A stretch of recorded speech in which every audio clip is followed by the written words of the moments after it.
Hello friends, कैसे हैं आप सब? क्या हाल चाल है जी आप लोगों के? सीए इंटरमीडिएट मई 24 की तैयारी आई होप आप लोगों की सही चल रही होगी। सीए इंटर मई 24। अब ये वीडियो बनाने का पर्पस इस समय अल्टीमेट क्या है, इस समय आप लोगों को एक आईना दिखाने की ज़रूरत है। वेकअप कॉल बोलेंगे इसे, कि भाई आपको जगाने की ज़रूरत है। अभी तक आप लोग लिटरली क्या है, सोए पड़े हो। ठीक है, अब आपको जगाने की ज़रूरत है, क्योंकि अब नहीं जागे तो हाथ से निकल गया अटेम्प्ट, ये समझ लेना। ठीक है, आपके पास कितना टाइम बचा आपके एग्जाम्स के लिए? आप ये देखो, आपके पास टोटल 4 महीने बचे हैं। अब आपके पास सर 4 महीने कैसे? Jan, Feb, March and April. मई में आप लोगों के एग्जाम है। अब आपके माइंड में आ रहा होगा सर इलेक्शन है तो एग्जाम पोस्टपोन भी हो सकते हैं। देखो वो छोड़ दो, वो अनवांटेड सिचुएशन है। वो अगर आती भी आपके पास कि एग्जाम पोस्टपोन होंगे या नहीं होंगे, उसके लिए मैं तो पहली बात कुछ कमेंट करूंगा नहीं, क्योंकि मेरे हाथ में ही नहीं है वो चीज़। ना इलेक्शन है ना एग्जाम पोस्टपोन करना है। ठीक है, तो अगर होते भी हैं तो वो आपका बोनस टाइम होगा, उसको आप और रिवीजन के लिए यूटिलाइज करोगे। फॉर एग्जांपल 1 महीना पोस्टपोन होते हैं तो 1 महीने में और एक रिवीजन आप कर सकते हो अच्छे से। ठीक है, वो नहीं भी होंगे तो कोई दिक्कत नहीं है। तो हमें तो 4 महीने ही पकड़ के चलने हैं ना। 4 महीने में से भी आप समझ लेना, आप कम से कम 20 डेज लास्ट के रिजर्व कर लेना ओनली फॉर मॉक टेस्ट। अगर तो आप बोथ ग्रुप्स दे रहे हो तो 20 डेज रिजर्व करके चलना अप्रैल के। ठीक है, और अगर आप सिंगल ग्रुप दे रहे हो तो आप कम से कम 10 दिन तो रिजर्व करके चलना फॉर मॉक टेस्ट। मैं 10 को पकड़ता ही नहीं, मैं 20 ही बोल देता हूँ कि 20 तारीख तक आप रिजर्व करके चलना, 20 दिन। ठीक है, तो यानी कि आपके पास और टाइम कम हो गया। टाइम कब तक आ गया आपके पास? 10 अप्रैल का, 10 अप्रैल का टाइम आ गया आपके पास आपकी प्रिपरेशन का। Now the question is sir हम क्या करें? ठीक है, तो 2 सिचुएशन में बच्चे इस समय झूल रहे हैं। 2 टाइप के बच्चे हैं। पहला स्टूडेंट वो है जो बोथ की तैयारी कर रहा है, और एक स्टूडेंट वो हो सकता है जो सिंगल में लगा हुआ है। दोनों की हालत खराब है। मैं ये नहीं कह रहा कि खाली बोथ वाले प्रेशर में है, सिंगल वाला भी इक्वल प्रेशर में है, क्योंकि ना तो लिटरली ना तो बोथ वाला ठीक से पढ़ रहा, ना सिंगल वाला ठीक से पढ़ रहा। ठीक है, कोई भी बच्चा नहीं पढ़ रहा, ये सच्चाई है। ये आपको अपने अंदर से पता होना चाहिए कि कोई भी बच्चा नहीं पढ़ रहा। ठीक है, लेकिन अब भी नहीं पढ़ोगे तो खत्म हो गया काम। ठीक है, लेकिन हाँ ये भी पॉइंट है कि अब जाग जाओगे तो आपके हाथ में आपका अटेम्प्ट आएगा। अगर बोथ वाले स्टूडेंट से बात करूं तो अगर आप अब जाग जाओगे और अब 4 महीने लग के अच्छे से मेहनत कर लोगे तो कुछ तो हाथ में आएगा। मैं ये नहीं भाई, हो सकता है पूरे बोथ के बोथ ही आपके भाई एफर्ट आप इतने लगा दो और आपका माइंड इतना शार्प है कि आप बोथ के बोथ ही निकाल दो, और अगर बोथ नहीं भी निकलते तो कुछ तो हाथ में आएगा, एक तो आ जाएगा। ऐसा भी हो सकता है कि एक पूरा ग्रुप आ गया और एक पेपर दूसरे ग्रुप का कोई एग्जाम्प्ट हो गया। ठीक है, अपना प्रेशर कुछ ना कुछ तो हल्का होगा। और रही बात सिंगल वाले बच्चों की, उनका तो भैया निकालना ही निकालना है, उनको तो निकालना ही निकालना है इस अटेम्प्ट में। ठीक है, तो आपको मेन जो प्रॉब्लम आती है ना वो क्या होती है? 2-3 प्रॉब्लम से मैं डील करता हूँ इस समय बच्चों की। मैं जो सुनता हूँ वो आता है, एक तो सिलेबस, कि सर सिलेबस कब होगा, वो खत्म नहीं कर पा रहे उसे। उसके बाद टाइम मैनेजमेंट, कि सर क्लासेस भी देखनी होती है, अगर ऑफलाइन क्लास हो तो आना जाना भी पड़ता है, ऑनलाइन क्लास हो तो घर पे बैठ के देखना भी पड़ता है, वो टाइम मैनेज नहीं हो पाता। फिर रिवीजन कैसे करें? ठीक है, okay, syllabus, time management, revision. देखो करना तो है ही, चाहे आज करो चाहे कल करो, करना तो है ही। तो why not do it in a proper manner? Better रहेगा ना हम उसको प्रॉपर मैनर में करें। हम क्या करते हैं, हम जबरदस्ती खत्म करने की कोशिश करते हैं। मान लो आप कोई क्लास देख रहे हो और आपको लग रहा है कि काफी टाइम हो गया, क्लास खत्म नहीं हो पाई होगी देरी मेरी, आप जबरदस्ती उस पर ना, कहते हैं ना, उसको फॉर्मेलिटी के लिए पूरा करना शुरू कर देते हो कि हाँ लेक्चर तो पूरे हो। वो लेक्चर पूरे करने से कुछ नहीं होगा, दिमाग में कितना जा रहा है वो जरूरी है। ठीक है, खाली लेक्चर पूरे करने से कुछ होने ही नहीं वाला, दिमाग में कितना जा रहा है वो जरूरी है। ठीक है, तो वो आपको देखना है कि आपको कैसे प्लानिंग करके चलनी है। आप हर बच्चे की अलग सिचुएशन हो सकती है, कोई किसी पड़ाव पे है, कोई किसी पड़ाव पे है। हो सकता है बहुत सारे बच्चे ऐसे हो जिसने अभी तक एक भी सब्जेक्ट पूरा ना किया हो। मोस्टली बच्चे ऐसे ही होंगे, सही बताऊं तो, जिनका अभी तक एक भी सब्जेक्ट पूरी तरीके से तैयार नहीं होगा। ठीक है, इनमें से कुछ बच्चे ऐसे भी हो सकते हैं जो एक आध सिलेबस, एक आध सब्जेक्ट खत्म करके बैठे हों। अब उनके साथ दिक्कत क्या आती है? उनके साथ दिक्कत आती है कि जो हमने पढ़ लिया उसको रिवाइज भी करना है। ठीक है, तो मैं तो उल्टा ये कहता हूं कि जो बच्चा अभी सारे सब्जेक्ट्स को झूल रहा है ना, सारे सब्जेक्ट्स में झूल रहा है, कोई भी सब्जेक्ट पूरा नहीं हुआ, उसके लिए थोड़ा सा ज्यादा इजी इसलिए हो जाता है क्योंकि वो अब साथ साथ क्या कर सकता है, अपना रिवाइज कर सकता है, रिवीजन कर सकता है। ठीक है, तो आप लोग अपनी क्लासेस के साथ साथ जो भी आप क्लास देखते हो एक ना उसका शेड्यूल बना लो कि भाई आपने शेड्यूल बना रखा है। अगर आप ऑनलाइन क्लास देखते हो, रिकॉर्डेड देखते हो, तो आपने अपना कोई सेल्फ शेड्यूल बना रखा होगा।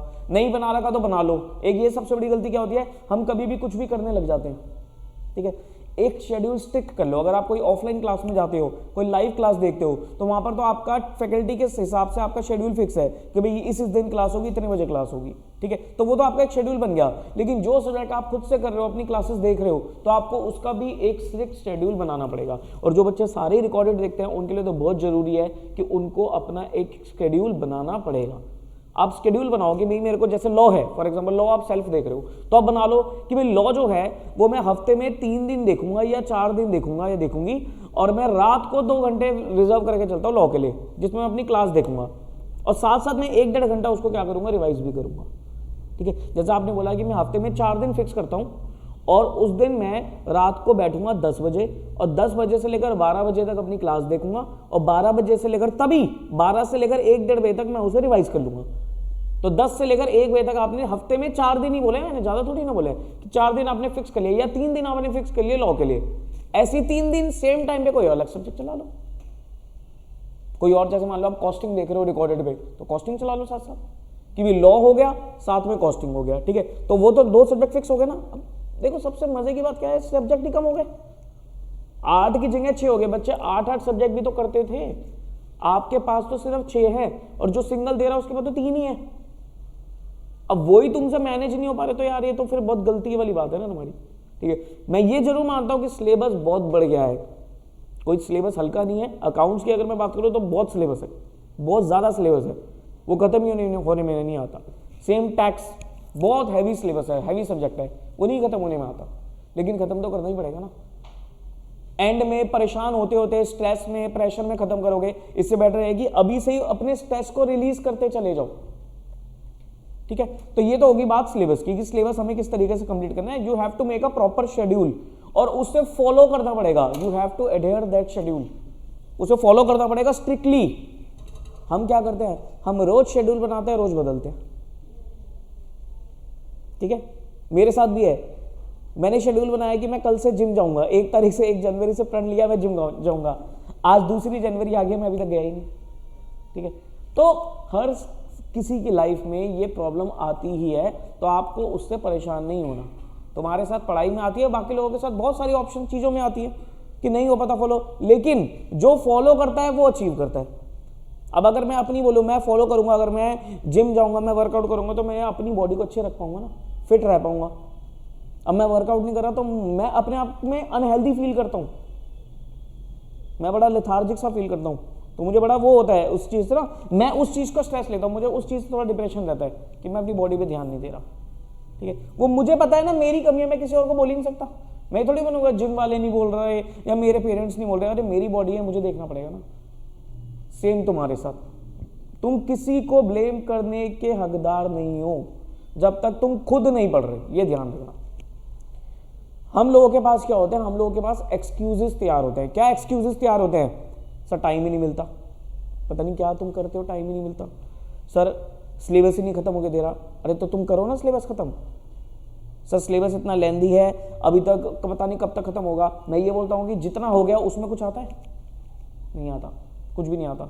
आज तुम एक आईना देख लेना खुद से और ये देख लेना कि जो भी तुमने अभी तक पढ़ा है क्या उसमें तुम्हें कुछ आता है? मैं गारंटी दे रहा हूँ तुम 10% भी नहीं आता होगा। क्यों नहीं आता होगा? क्योंकि अभी तक तुम सिंसियरली पढ़ ही नहीं रहे थे, और अब भी नहीं पढ़ोगे फिर कब पढ़ोगे? ठीक है, तो this is the right time. मैंने बिल्कुल सही टाइम पे तुम लोगों को जगाया है कि आपको जागना पड़ेगा। ये होगी सिलेबस की बात। अब आता है time management. Time management, sir time कैसे मैनेज करो? टाइम बहुत होता है, टाइम बहुत होता है, आपको टाइम निकालना आना चाहिए। अब मैं बताऊं टाइम कैसे होता है। लो जी, एक दिन में कितने घंटे हैं? 24 घंटे।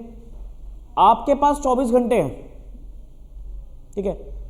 एक रैंक होल्डर है जो AIR-1 लेके आता है, उसके पास 30 आवर्स होते हैं या 25 घंटे होते हैं या 26 घंटे होते हैं, ठीक है। दुनिया के सबसे अमीर आदमी कौन है? बिल गेट्स, ठीक है। तो बिल गेट्स के पास 30 घंटे हैं क्या? नहीं सर, सबके पास ही 24 घंटे हैं। कुदरत का रूल है ये कि सबको 24 घंटे मिलेंगे। अब 24 घंटे में तुम आधे से ज्यादा टाइम खराब कर रहे हो और उधर 24 घंटे में एक रैंक होल्डर तैयार हो रहा है। उधर 24 घंटे में एक रैंक होल्डर तैयार हो रहा है। कल एक मैंने मूवी देखी थी 12th फेल। अब ठीक है वो फिल्में हैं लेकिन रियलिटी भी होती हैं, उसमें कोई झूठ ही नहीं दिखा रहा, रियलिटी भी होती है। वो एक आटा चक्की में काम करता है, 15 घंटे आटा चक्की में काम करता है, उसके बाद वो उसने क्या बताया था 15 घंटे आटा चक्की में काम करता है, 6 घंटे पढ़ाई करता है अपनी और 3 घंटे सोता है, और फिर YPS बन जाता है। तुम्हारी लाइफ में तो इतना स्ट्रगल नहीं है ना, तुम्हें किसी आटा चक्की में तो काम नहीं करना ना, तुम्हें तो क्या करना है भाई, ज़्यादा से ज़्यादा कोई XYZ अगर तुम्हें काम भी होगा कि घर का भी कुछ काम करना होता है या कोई अर्निंग भी करता होगा, 8 घंटे 7 घंटे 6 घंटे, इससे ऊपर तो नहीं होगा मेरे ख्याल से, तो इससे ऊपर नहीं होगा, ठीक है। तो वो तुम्हें मैनेज करना पड़ेगा, वो तुम्हें निकालना पड़ेगा। जो बंदा 15 घंटे इतने शोर में काम करके और भरी गर्मी में 6 घंटे में पढ़ाई करके 3 घंटे सो के निकाल सकता है, सब कुछ हो सकता है।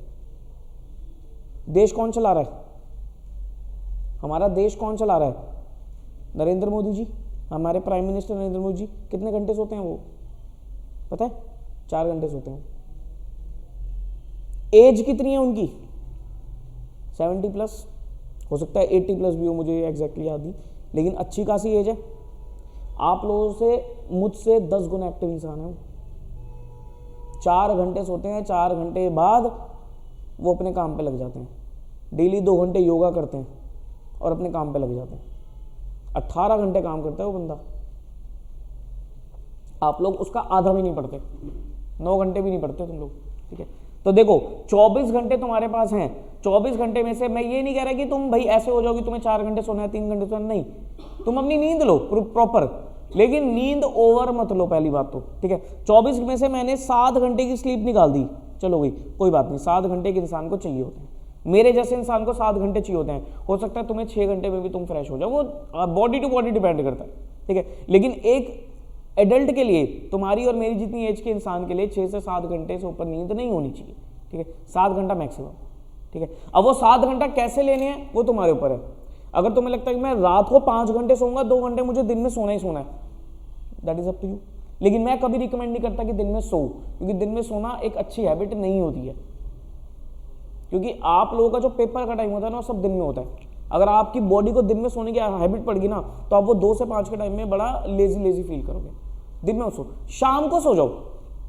अगर आपको रेस्ट करना है तो कोशिश करो, अगर आपको 1.5-2 घंटे आपको लगता है कि मुझे 1-1.5 घंटा तो रेस्ट चाहिए ही चाहिए, मैं थक जाता हूँ, मेरा माइंड थक जाता है, तो 5 से लेकर 6-6:30 तक सो जाओ।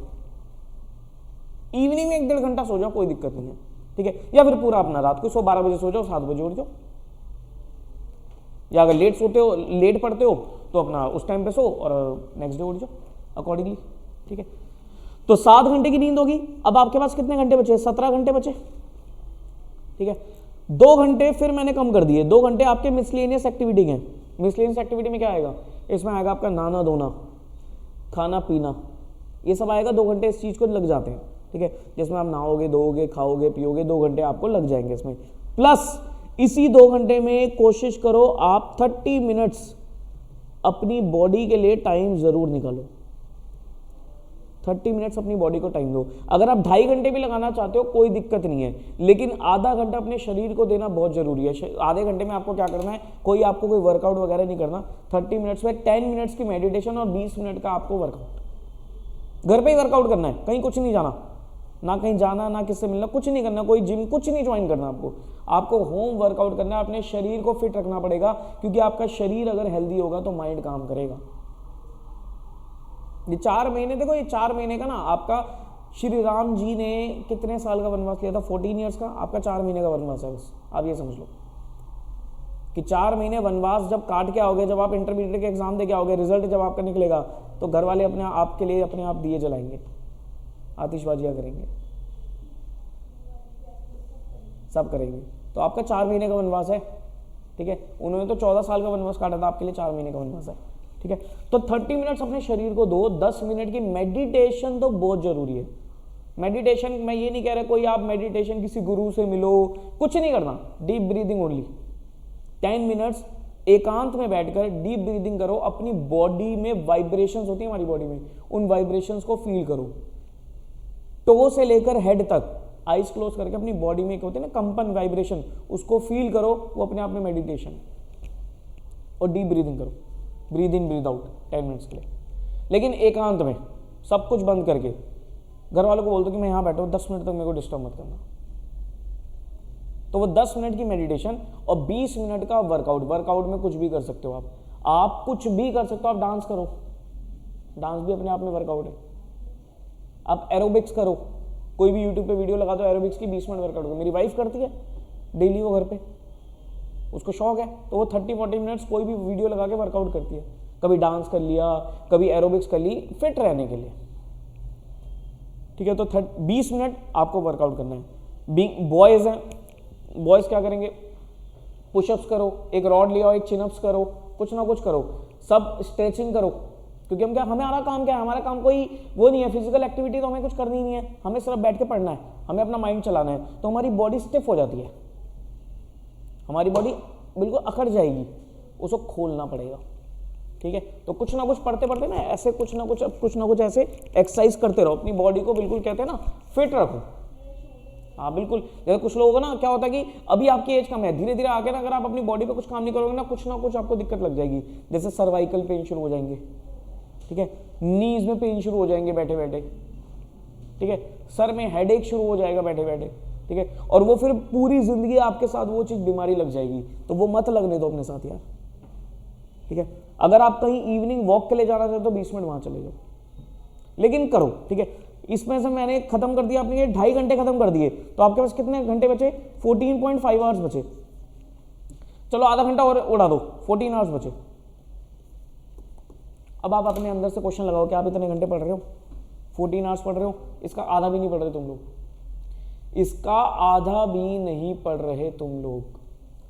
अब 14 आवर्स में आपको क्या करना पड़ेगा, सर इसमें मुझे क्लास भी देखनी है, इसमें मुझे सेल्फ स्टडी भी करनी है, चलो क्लास के लिए टाइम निकालते हैं, ठीक है। एक दिन में आप 6 आवर्स से ऊपर की क्लास मत देखो,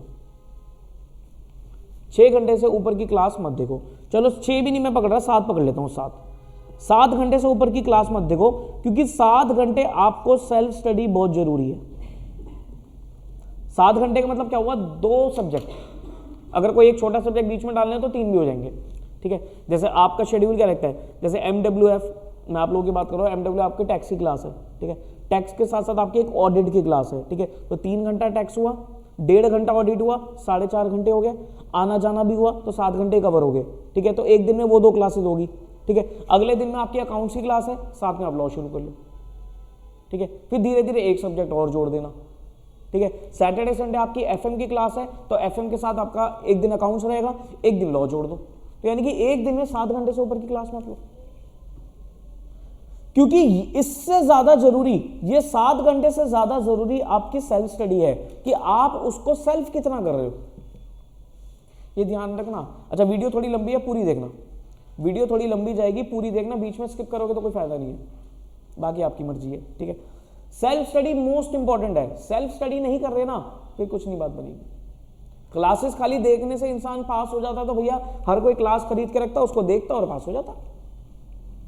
हर बच्चा क्लास देखता है, हर बच्चा कुछ ना कुछ क्लास लगाता है, लेकिन हर कोई पास थोड़ी ना होता है, हर कोई पास थोड़ी ना होता है। 50,000 बच्चा अगर सीए इंटरमीडिएट के लिए बैठता है तो उसमें से सर क्यों सिर्फ 100-150 बच्चा पास होता है, क्योंकि हर कोई मैनेज ही नहीं कर पाता चीजों को, आपको मैनेज करना पड़ेगा, ठीक है। तो ये तो होगी टाइम मैनेजमेंट के, तुम्हारे सामने निकाल दिया मैंने टाइम कि तुम्हारे पास 14 आवर्स निकल सकते हैं, 14 आवर्स में से 7 घंटे की क्लास और 7 घंटे का सेल्फ स्टडी। अब मेरे पास कभी भी ये मत बोलना कि सर मेरे को टाइम नहीं मिलता, टाइम मिलता है, टाइम निकालना पड़ता है। तुम्हारा अनवांटेड चीजों में टाइम वेस्ट होता है, तुम्हारा टाइम पता है कहाँ वेस्ट होता होगा, कुछ बच्चों का स्लीपिंग में ज्यादा टाइम जाता है, ज्यादा सोते हैं, कभी 8-8, 10-10 घंटे सो जाते हैं, ठीक है, क्योंकि कोई कहने वाला नहीं है। इस समय क्या सिचुएशन है, इस समय तुम्हें कोई कुछ कहने वाला नहीं है, तुम अपने राजा हो, अपने जब राजा हो तो तुम्हें पता लग जाएगा, तुम एक दिन डूब जाओगे, क्योंकि तुम्हें कोई कहने वाला नहीं और कोई कहेगा भी नहीं, क्योंकि घर वाले तुम बड़े हो गए हो, घर वाले तुम्हें कुछ बोलेंगे ही नहीं, और बोलेंगे तो तुम उनसे ज्यादा शाणे हो, इस समय तुम उनको उल्टे जवाब दे दोगे, ठीक है। तो तुम्हें इस समय कोई कहने वाला नहीं है, और ये सबसे बड़ा ड्रॉबैक होता है कि जब हमें कोई कुछ कहने वाला नहीं होता ना, तब हम अपनी मर्जी के मालिक होते हैं और फिर हम कुछ नहीं कर पाते जिंदगी में। मैं आज भी अपनी मदर को बोलता हूं कि मुझे टोकते रहा करो अगर मैं कुछ गलत कर रहा हूं तो, ठीक है। जहाँ उनको लगता है कि मैं कुछ गलत कर रहा हूँ, मैं टाइम वेस्ट कर रहा हूँ, या मैं ज़्यादा सो रहा हूँ, या मैं ज़्यादा खा रहा हूँ, या मैं ज़्यादा फ़ोन पे लगा हुआ हूँ, वो मुझे तभी टोक देती है। यही सेम हैबिट मेरी वाइफ में भी आ गई है, और दैट इज़ गुड। एक इंसान टोकने वाला होना चाहिए। तो तुम्हें भी अपने घर वालों को बोला कि मम्मी पापा जैसे आप मेरे को स्कूल में टोका करते थे ना, आप मेरे को टोका। आप अपनी मौसी को बोले चीज़ कि जैसे आप मेरे को टोका करते थे पहले, अब भी टोको ना। अब मैं कुछ कोई बड़ा थोड़ी ना हो गया, मैंने कुछ अचीव थोड़ी ना कर लिया दुनिया में, तो मैं स्ट्रगल ही कर रहा हूँ। ठीक है, तो एक टोकने वाला इंसान होगा तब तो कुछ कर जाओगे, अगर कोई टोकने वाला नहीं होगा ना फिर कुछ नहीं कर पाओगे। और ये दुनिया का दस्तूर है, ये आप सबको पता है। आपने 12th क्लास तक आपके पेरेंट्स टोकते थे, जब जब उन्होंने टोका है आपको, जब जब उन्होंने आपको प्रेशर किया है, पीछे पड़े आपके कि पढ़ ले पढ़ ले पढ़ ले, तब तुम निकल गए। और जब उन्होंने जहाँ छोड़ा वहीं अटक गए तुम। होता था ना कि पहले स्टार्टिंग में पेरेंट्स कुछ नहीं बोलते थे, तुम्हारे जो प्री बोर्ड वगैरह तक कुछ नंबर ही नहीं आ रहे होते थे, पास ही नहीं हो रहे होते थे, कभी किस सब्जेक्ट में रह गए, किस में रह गए, स्कूल से और कंप्लेंट आ जाती थी। फिर घर वाले अपने आप भी क्या होते थे, लास्ट में स्ट्रिक्ट हो जाते थे, तुम्हारे पर पूरा स्ट्रिक्टनेस वो लगा देते थे, और तुम निकल जाते थे, अच्छे नंबरों से निकल जाते थे। ठीक है, तो ये चीज़ है, टाइम मैनेजमेंट तुम्हें करनी पड़ेगी।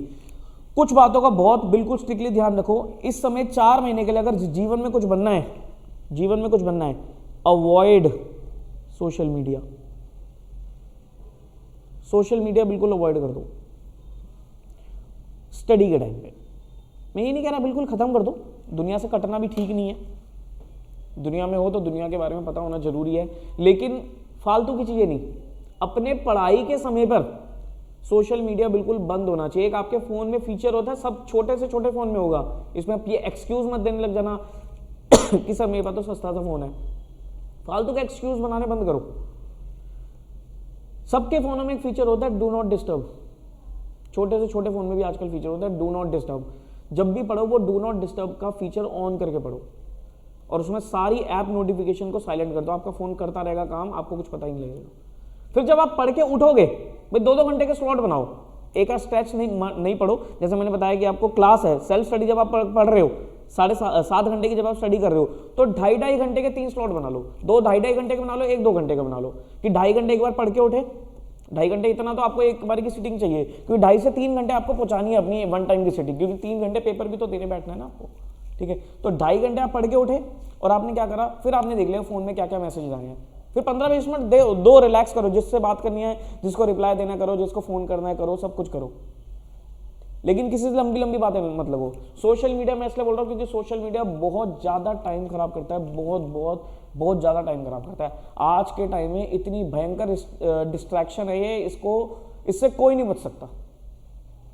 इससे तभी बचा जाएगा जब आप इसको बिल्कुल कंप्लीटली कट ऑफ कर दोगे।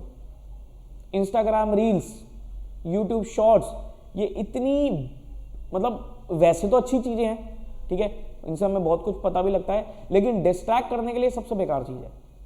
क्योंकि एक बार आपको पता ही है, अगर आप रील्स पे लग गए तो आप देखते चले जाओगे, आपको कब पता नहीं लगेगा 1 घंटा आपका कब खत्म हो गया। क्योंकि ये एक एडिक्शन है, ये अपने आप ये आपको ना अपनी तरफ खींचती है। क्योंकि क्या होता है, 10-10 सेकंड की रील होती है, 10-10 सेकंड में आपको नई नई चीजें दिखती है, तो आप स्वैप करते चले जाते हो। ये मत करो, ये कुछ नहीं, आपको इसमें कोई बेनिफिट होने वाला। इसको बिल्कुल आपको कट ऑफ करना पड़ेगा। अगर आपका अपने ऊपर कंट्रोल नहीं है, तो आप अपने जब भी पढ़ने बैठो अपने पेरेंट्स को फोन दे दो ना, कि मेरा फोन अपने पास रख लो, मैं अभी 2 घंटे बाद ले लूंगा, स्विच ऑफ कर दो। और भी अगर आपको ज्यादा परेशानी है तो ऐसी एप्स को अनइंस्टॉल कर दो। ये इंस्टाग्राम, फेसबुक, यूट्यूब छोड़ दो, यूट्यूब बहुत कम आएगा आपका। इंस्टाग्राम, फेसबुक और आपका क्या होता है ये अपना टेलीग्राम वगैरह, इन सबको अनइंस्टॉल कर दो। ठीक है, बाकी जैसा आपको ठीक लगे करो। मेरा कहने का मतलब है सोशल मीडिया अवॉइड करो। ठीक है, हैव अ गुड फ्रेंड। एक आपका दोस्त होना बहुत जरूरी है। हैव अ गुड फ्रेंड, एक आपका दोस्त साथी होना बहुत जरूरी है। लेकिन दोस्त साथी वो होगा जो आपको मोटिवेट करे, ना कि डीमोटिवेट करे। अगर कोई डीमोटिवेट करने वाला इंसान आपके साथ है, नेगेटिव इंसान आपके साथ है, तो बेटर रहेगा उससे दूरी बना लो, क्योंकि वो नहीं आपको उभरने देगा, वो आपको गिराएगा नीचे। ठीक है, तो एक आपके पास अच्छा दोस्त होना चाहिए। सर दोस्त कहाँ से लाऊं? दोस्त कोई बाजार में नहीं मिलते, दोस्त बनाने पड़ते हैं। ठीक है, अगर आपने नहीं बना रहा कोई दिक्कत नहीं है, फैमिली से ऊपर कोई दोस्त ही नहीं हो सकता। घर वालों से ऊपर कोई दोस्त नहीं हो सकता। घर में एक मेंबर तो होगा ना ऐसा जिससे आपकी अच्छी बनती होगी, उसी को अपना दोस्त बना लो ना। कब मेरी और मेरी वाइफ की यही कन्वर्सेशन चल रही थी। मैं कह ना तो मेरे दोस्त अभी इस समय अवेलेबल है क्योंकि सब आउट ऑफ इंडिया है, ठीक है। वो कह रही मेरे भी दोस्त अभी अवेलेबल नहीं है क्योंकि अब आउट ऑफ टच है। मैंने कहा हम दोनों ही आपस में दोस्त बनते हैं ना, ठीक है। तो एक दोस्त होना बहुत जरूरी है जिंदगी में, जिससे आप अपने सारे सुख दुख शेयर कर सको। जब भी आप डीमोटिवेट, क्योंकि देखो पढ़ाई करते हो, डीमोटिवेट इंसान होता ही होता है। बिल गेट्स भी डीमोटिवेट होता है, नरेंद्र मोदी भी डीमोटिवेट होता है। तो आप लोग क्या चीज हो, हर कोई इंसान, मैं भी इतना डीमोटिवेट हो जाता हूँ। लेकिन डीमोटिवेट अगर आप हो रहे हो तो आपके पास एक दोस्त होगा, तो आप उससे अपने सुख दुख शेयर कर सकते हो, उससे मोटिवेशन ले सकते हो। कभी कभी वो डीमोटिवेट होगा तो आप उसे मोटिवेट कर सकते हो। तो ऐसा एक दोस्त आपके पास होना चाहिए। फैमिली मेंबर कोई भी हो, कोई भी पर्सन हो जिससे आपको लगता है कि अटैच टू मैं से, उससे अपना एक साथी रखो ना, और उससे अपनी सारी चीजें शेयर करो। अगर किसी के पास कोई भी नहीं है, किसी के पास कोई भी नहीं है, तो सबसे अच्छा साथी पता क्या होती है, बताओ? सबसे अच्छा साथी कौन होगा? अगर किसी के पास कोई भी नहीं है, किसी से नहीं बनती मेरी, तो भाई बुक्स। बुक से अच्छा साथी कोई नहीं होगा। जब भी डीमोटिवेट फील करो ना, तब क्या करो, अपनी बुक्स खोल के बैठ जाओ और पढ़ने लग जाओ। मैं आपको गारंटी दे रहा हूं, आपके पास 10 मिनट के अंदर अंदर मोटिवेशन आ जाएगी। सब मेरे को कोई मोटिवेशन किताब पढ़ने का शौक नहीं है, मैं कह ही नहीं रहा मोटिवेशन किताब, आपके कोर्स की बुक पढ़ने लग जाओ। जब भी आप डीमोटिवेट हो ना, तो आप अपनी पढ़ाई डबल शुरू कर दो, अपने आप ही आपका जो डीमोटिवेशन वगैरह सब भाग जाएगा। क्योंकि ये चीजें सब क्या होती है, टेम्परेरी होती हैं। अगर आप इनको अपने ऊपर हावी कर दोगे ना, तो आपको बहुत दिक्कत आएगी। आपको इनको अपने ऊपर हावी नहीं होने देना, आपको इनसे लड़ना होगा, तब आपको कुछ ना कुछ अचीव जरूर होगा। तो एक अच्छा साथी हो। हेल्थ पे पूरा ध्यान दो, हेल्थ मत खराब होने देना। Health is wealth. सेहत बिल्कुल खराब नहीं होनी चाहिए, सेहत पे पूरा पूरा आपको ध्यान देना पड़ेगा। सेहत अच्छी होगी तो कुछ हो जाएगा, ठीक है। हैव अ गुड डाइट, अच्छी डाइट रखो। अनहेल्दी चीजें कम खाओ, बिल्कुल अवॉइड मत करो। खाओ, वे शौक होते हैं। मैं बहुत फूडी हूं, मुझे बहुत शौक है, ठीक है। हर कोई इंसान होता है फूडी, बहुत लोगों को शौक होता है। खाओ लेकिन कम खाओ, कभी कभार खा लो, सब कुछ खाओ। अगर आपको मोमोज पसंद है तो खाओ मोमोज, लेकिन डेली मत खाओ। बहुत से लोग डेली खाने लग जाते हैं चीजें, ठीक है। खाओ, हफ्ते में एक दिन खा लो। पिज्जा खाने का मन है, हफ्ते में एक दिन कभी पिज्जा खा लो। ऐसा मत बनाना कि एक दिन पिज्जा खाऊंगा, एक दिन बर्गर खाऊंगा, एक दिन मोमोज खाऊंगा, ठीक है। हफ्ते में एक दिन आपका कहते हैं ना कि चीट डे होना चाहिए, तो चीट डे होना चाहिए आपका, ठीक है। संडे का जो दिन होगा ना, मैं ये नहीं कह रहा संडे आप पूरे दिन पढ़ो, मत पढ़ो, कोई दिक्कत नहीं, आधा दिन तो पढ़ो। आधा दिन पढ़ने के बाद आधा दिन आप मस्ती करो। भाई ठीक है सर, भगवान ने एक जिंदगी दी है, उसे एंजॉय भी तो करना पड़ेगा, आप करो एंजॉय। संडे का जो सेकंड हाफ होगा ना, वो पूरा आपका ही टाइम है। उसमें अगर आपको कोई मूवी देखने जानी है, जाओ। अगर आपको कोई मॉल घूमने जाना है, शॉपिंग करने जाना है, जाओ। अगर आपको अपने दोस्तों से मिलने जाना है, जाओ। अगर आपको कहीं पर खाने पीने जाना है अपने फ्रेंड्स के साथ, फैमिली के साथ, जाओ। लेकिन संडे को सेकंड हाफ में, बहुत से स्पेशली बॉयज़, डेली शाम को घूमना है भाई। दोस्तों को फ़ोन मिला है, ग्रुप बनाया, चलो भाई। अब निकलोगे 5 बजे, रात को आओगे कितने बजे? 11 बजे। गए आपके 6-7 घंटे। जो आपका सेल्फ स्टडी का टाइम था वो आपने किस में गवाया? घूमने में गवाया। फिर एंड में आके क्या होगा? प्रेशर होगा, आता ही नहीं होगा कुछ, अटेम्प्ट स्किप कर दोगे। और स्किप अगर कर दिया ना, तो आपने अपना कहते हैं ना एक हार मान ली। और जो इंसान हार मान लेता है ना, वो नहीं अचीव होता, वो नहीं अचीव करता कुछ। एक तो ना अपने माइंड से ना आप ना बिल्कुल ये प्रेशर निकाल दो कि होगा क्या, आउटकम क्या आने वाला है। आउटकम तो बहुत बात की बात है, पहले उसके लिए कुछ कर तो लो, पहले उसके लिए पढ़ तो लो। जब महाभारत का युद्ध हुआ था तो किसी को पता था क्या? वो रणभूमि में ये सोच के गए थे कि कौन जीतेगा? क्या वो सामने वाले वहां भी भाई हैं, ये भी भाई हैं, कौन जीतेगा? क्या वो वाली सेना जीतेगी, क्या हम जीतेंगे? वो गए ही नहीं थे इस चीज के लिए। वो कह रहे थे हम अपनी तरफ से तैयार है, जो होगा देखा जाएगा। मेरा एटीट्यूड हमेशा ये रहा है कि भाई मैं अपनी तरफ से पूरा तैयार हूं, जो होगा देखा जाएगा। किस्मत में होगा तो मिलेगा, नहीं तो नहीं मिलेगा। अभी मिलेगा, नहीं तो कभी बाद में मिलेगा, मिल जाएगा। लेकिन मैं हर वक्त अपने चीजों को लेकर बिल्कुल वो रहा हूं तैयार। कभी भी आउटकम के बारे में अगर आप सोचोगे ना कि भाई रिजल्ट, इसका अल्टीमेट आउटकम क्या होगा, या 4-5 महीने बाद मेरा रिजल्ट आएगा, क्या मैं पास होऊंगा या नहीं होऊंगा, होंगी या नहीं होंगी, अगर यही सोचते रहोगे तो फिर पढ़ाई हो ही नहीं सकती। क्योंकि जब भी पढ़ने बैठोगे आपके माइंड में क्या घूमेगा? वो पढ़ाई नहीं घूमेगी, रिजल्ट घूमेगा। आपके माइंड में सिर्फ और सिर्फ रिजल्ट घूम रहा होगा कि भाई मेरा रिजल्ट क्या आएगा। अरे रिजल्ट तो बहुत दूर, रिजल्ट तो बहुत बाद की बात है, पहले तुम उसके काबिल बन तो जाओ, पहले तुम उतना पढ़ तो लो। पढ़ा तुमने 10-15% है, सोच रहे हो मैं पास हो जाऊंगा, नहीं पास होगे भाई। 100% पूरा एफर्ट लगा के जाओगे तो जाके 50-60% लेवल लेकर मार्क्स लेके पास होगे, ये ध्यान रखना। तो सर अगर मेरे को रैंक लानी है तो you have to give not 100%, 200-300% आपको देना पड़ेगा।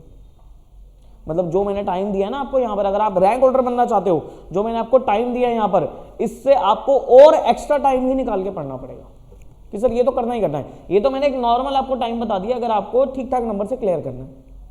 अगर आपको बिल्कुल रैंक चाहिए तो आपको और कहीं ना कहीं से कट आउट करके टाइम निकालना पड़ेगा। ठीक है, मैं ये कहता ही नहीं भाई हर बंदा रैंक होल्डर नहीं बन सकता, ज्यादातर बच्चे ये होंगे जो एक नॉर्मल मार्क्स लेके पास होंगे।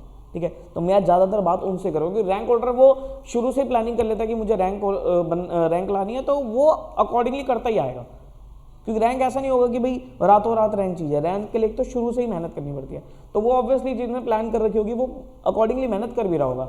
लेकिन मेरी ज़्यादातर इस समय बात किस बच्चों से हो रही है जो पास होने के लिए भी स्ट्रगल कर रहे हैं कि मेरे ठीक ठाक नंबर आके मैं क्लियर कर जाऊँ एग्ज़ाम। ठीक है, लेकिन क्लियर करना भी कोई इतना आसान खेल नहीं है कि भाई हाँ मैंने पढ़ लिया और क्लियर हो जाएगा, ऐसा नहीं होगा। उसमें आपको प्लानिंग चाहिए, स्ट्रैटेजी चाहिए, फिर उसे एग्जीक्यूट करना आना चाहिए, फिर उस पर मॉनिटरिंग करनी आनी चाहिए कि मैं उसको किस तरीके से कर रहा हूँ, मेरी क्या कमियां हैं। ठीक है, तो ये सब चीज़ें करो। रिवीजन तो बहुत बात का मैटर है। रिवीजन से पहले अपना आप सिलेबस पूरा कर लो बस। हाँ ये चीज़ ध्यान रखो, सिलेबस चलता चला जाएगा, जो आप पढ़ रहे हो उसे साथ रिवाइज करते चले जाओ। हम क्या करते हैं, हम अरे पहले ये कर लेता हूँ, ये भी कर लेता हूँ, ये भी कर लेता हूँ, बाद में रिवाइज कर लूँगा, बाद में रिवीजन के लिए बैठूंगा। वो बाद कभी नहीं आएगा, वो बाद सीधा पेपर आ जाएंगे तुम्हारे, क्योंकि सिलेबस लेंथी होता है तो खत्म करते करते ही। और ये मैं सही कह रहा हूँ आप लोगों के साथ, आप लोग थोड़े टाइम बाद मुझे यही मैसेज कर रहे होंगे कि सर मेरा तो अभी सिलेबस खत्म हुआ है, अब मैं रिवाइज कैसे करूँ। भाई साहब रिवाइज साथ में ही होगा। अगर आप ये सोचो कि मैं बाद में जब जाकर रिवाइज करूंगा, बाद तक तो आपका सिलेबस ही पूरा नहीं होगा, क्योंकि एक आध सब्जेक्ट ऐसा रह ही जाएगा या किसी हर सब्जेक्ट में एक आध चैप्टर रह ही जाएगा जो आपको परेशान कर रहा होगा। आप उसके लेक्चर को बार बार देख रहे होंगे, छोड़ दो।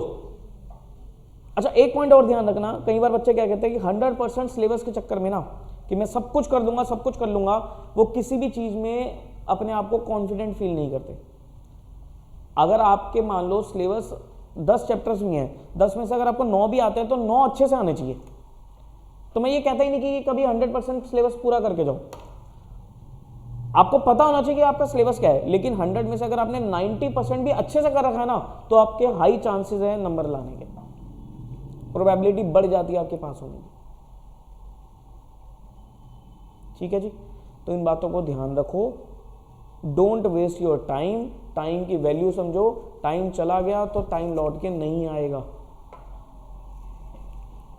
समझ लो मेरी बात। तो टाइम आपका लौट के फिर दोबारा नहीं आएगा, टाइम निकालो। ठीक है जी, तो ये कुछ चीज़ें थी जो मुझे आपके साथ डिस्कस करनी थी। तो आज मुझसे प्रॉमिस करके जाओ कि सर आज हो गई है 2 जनवरी, अब मैं बिल्कुल सब चीज़ों में सिर्फ और सिर्फ 4 महीने मेरे लिए कुछ नहीं, कोई कुछ मैटर नहीं करता, सिर्फ मैं पढ़ाई पर ध्यान दूंगा। मतलब मेरा एक अल्टीमेट गोल इस समय क्या बन गया कि मेरे को 4 महीने के अंदर अंदर अपना एग्जाम क्रैक करना है किसी भी हालत में। 4 महीने बहुत कम पीरियड भी नहीं होता, बहुत ज़्यादा भी नहीं है। ठीक है, कम पीरियड इसलिए नहीं है कि भाई 4 महीने बहुत है, आप 4 महीने में बहुत कुछ अचीव कर सकते हो। महाभारत का युद्ध ही 18 दिन में लड़ लिया गया था। आप 3-4 महाभारत की युद्ध लड़ सकते हो, 4 इतना टाइम है आपके पास। और मैं ये भी नहीं बोलूँगा 4 महीने बहुत ज़्यादा टाइम है कि आप बिल्कुल रिलैक्स होकर काम करते रहो तब भी आपका काम हो जाएगा, नहीं। यू निकलेंगे, यू जैसे मैंने चुटकी बजाई ना, ऐसे आपके 4 महीने निकल जाएंगे आपके हाथ से, आपको पता भी नहीं लगेगा। ठीक है, तो you have to best utilise your time. ठीक है जी, चलिए ऑल द वेरी बेस्ट। कोई भी दिक्कत परेशानी आती है तो एक नीचे नंबर फ्लैश हो रहा है, ठीक है, इसमें चलो मैं अपना नंबर पर्सनल दे देता हूँ, वैसे मैं कम ही देता हूँ, कोई बात नहीं। एक नंबर मैं दे रहा हूँ आपको 9717175748, ये मेरा पर्सनल नंबर है। आपको कोई भी पढ़ाई रिलेटेड कोई दिक्कत आती है, किसी सब्जेक्ट रिलेटेड कोई क्वेरी आती है, अगर आप कोई क्लास वगैरह ज्वाइन करना चाहते हो तो आप मुझे इस नंबर पे व्हाट्सएप ही करना, बस व्हाट्सएप ओनली। क्योंकि मैं अननोन नंबर पिक नहीं करता, ऐसे बहुत सारे नंबर आते हैं, मैं नहीं पिक करता। व्हाट्सएप करो, व्हाट्सएप करके अपना नाम, आप कौन से लेवल पे हो, मैसेज करके अपनी क्वेरी भेज देना। I will definitely reply you as soon as I see the message. जैसे मैसेज देखूंगा मैं आपको रिप्लाई दे दूंगा। अच्छा, ये जो वीडियो है ये सबके लिए एप्लीकेबल है, ये मैंने बोला सीए इंटर स्पेसिफिक है, लेकिन ऐसा नहीं है। ये सीए फाउंडेशन में अगर आप हो, आपका जून अटेम्प्ट हो, तब भी आपके लिए एप्लीकेबल है। सीए फाइनल में अगर आप हो, मई अटेम्प्ट है आपके लिए, तब भी एप्लीकेबल है। सबके लिए एप्लीकेबल है, एक जनरल वीडियो है। कोई सीएमए का बच्चा देख रहा हो ये वीडियो, सबके लिए ये वीडियो एप्लीकेबल है। लेकिन हाँ, इसको एड्रेस मैंने स्पेसिफिकली सीए इंटर के साथ ही किया है, क्योंकि वो थोड़ा सा एक बच्चा इस समय ज़्यादा परेशान होता है। बट कोई भी किसी भी कोई कुछ भी कर रहे हो ना जिंदगी में, आप ये वीडियो देख सकते हो अगर आप 4 महीने बाद कोई एग्जाम देने वाले हो। ठीक है जी, चलिए फिर all the very best to you, take care of yourself, bye bye.